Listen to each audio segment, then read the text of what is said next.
Welcome to R channel. இன்றைக்கி நம்ம பார்க்க போகிறது கோதுமை பரோட்டாவும் அதுக்கு சைடு சால்னாவும். வாங்க எப்படி செய்கிறதுன்னு பார்க்கலாம். பரோட்டா மாவு பிசைய 1/2 கிலோ கோதுமை மாவு எடுத்திருக்கேன்.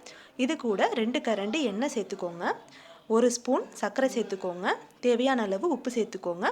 நல்லா தளதளன்னு பிசைங்கணும். எண்ணெய் தடவி 2 மணி நேரம் ஊற வைங்க. இப்போது சால்னா செய்ய தேவையான பொருட்கள் பார்க்கலாம். சோம்பு, பட்டை, அன்னாசிப்பூ, கசகசா, முந்திரி, பொட்டுக்கடலை, 1 கை சின்ன வெங்காயம், 2 தக்காளி பேஸ்ட்டாக அரைச்சிக்கோங்க, 2 ஸ்பூன் இஞ்சி பூண்டு, கொஞ்சமாக புதினா கொத்தமல்லி. இப்போ கடாயில் 1 கரண்டி எண்ணெய் ஊற்றி சோம்பு, பட்டை, கிராம்பெல்லாம் போட்டு நல்லா வணக்கிட்டு சின்ன வெங்காயத்தையும் போட்டு நல்லா வணக்கிக்கோங்க. அதுக்கப்புறம் பொட்டுக்கடலை, கசகசா, முந்திரி எல்லாம் போட்டு நல்லா வணக்கிக்கோங்க. அதுக்கப்புறம் துருவின ஒரு பவுல் தேங்காய் எடுத்து போட்டு நல்லா வணக்கிக்கோங்க. நல்லா வணக்கினதுக்கப்புறம் அதை ஒரு மிக்சி ஜாரில் ஒரு பச்சை மிளகாய் வச்சு நல்லா பேஸ்ட்டாக அரைச்சி எடுத்துக்கோங்க. கடாயில் எண்ணெய் ஊற்றி 1/2 ஸ்பூன் சோம்பு, 1 பட்டை, 1 கிராம்பு, 1 நறுக்கிய பெரிய வெங்காயம் போட்டு இஞ்சி பூண்டு போட்டு நல்லா வணக்கிக்கோங்க. இஞ்சி பூண்டு வாசனை போனதுக்கப்புறம் அரைச்சி வச்சுருக்க தக்காளி எடுத்து அதில் ஊற்றிக்கலாம். நல்லா வணக்கணும். இது வணக்கினதுக்கு அப்புறமேட்டுக்கு நம்மக்கிட்ட இருக்கிற புதினா கொத்தமல்லியை அதில் சேர்த்துக்கலாம். இதெல்லாம் நல்லா வணங்கினதுக்கப்புறம் 1 ஸ்பூன் மிளகாத்தூள், 1/2 ஸ்பூன் மல்லித்தூள், 1/2 ஸ்பூன் கரம் மசாலா தூள், 1/4 ஸ்பூன் மஞ்சத்தூள், 1/2 ஸ்பூன் ஜீரகத்தூள் இதெல்லாம் போட்டு நல்லா வணக்கிக்கணும். நல்லா வணக்கினதுக்கு அப்புறமேட்டுக்கு நம்ம அரைச்சி வச்சுருக்க தேங்காய் பேஸ்ட்டு அதில் ஊற்றி நல்லா கிளறி விடுங்க. நல்லா தாராளமாக தண்ணி ஊற்றி நல்லா கொதிக்க விடணும்.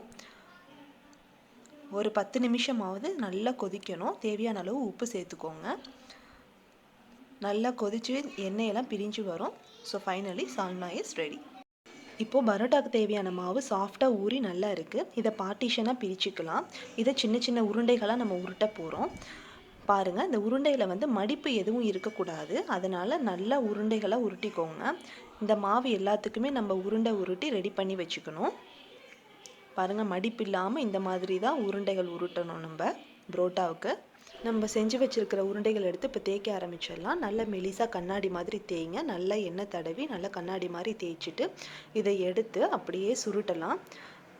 இந்த வீடியோவில் காட்டுற மாதிரி இந்த மாதிரி பரோட்டா பீடாவை இந்த மாதிரி சுருட்டி பீடா ரெடி பண்ணி வச்சுக்கோங்க. நம்மக்கிட்ட இருக்கிற மாவு எல்லாத்துக்கும் இந்த மாதிரி பீடா ரெடி பண்ணி இதுக்கப்புறம் இதை எடுத்து பரோட்டா தேய்க்கலாம். நம்ம வேணுங்கிற ஷேப் சைஸுக்கு தகுந்த மாதிரி தேய்ச்சிக்கலாம்.